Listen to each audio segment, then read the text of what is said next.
If you're still using the sort and filter toggles to drill down into specific cuts of data, it's time to upgrade to slicer buttons.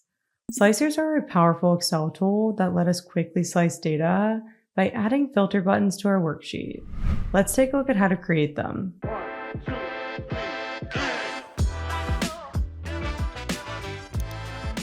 For example, here we have a sales data set and we want to quickly drill down into each region.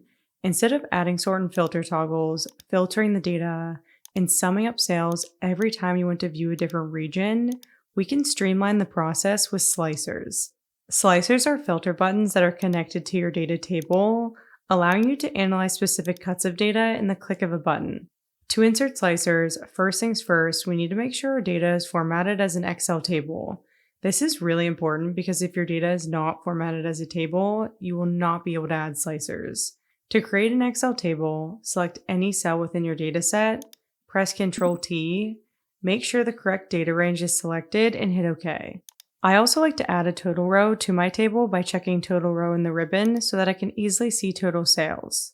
Now that our data is set up as a table, all we need to do is insert the slicers by navigating to the Insert tab and selecting Slicers.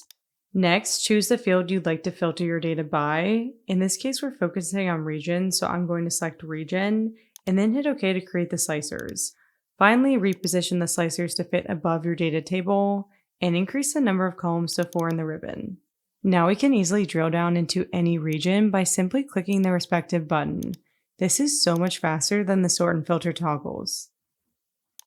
When we're working with large data sets, it's so important to drill down into the data to truly understand what it's telling us. Thanks to slicer buttons, this is now easy as pie.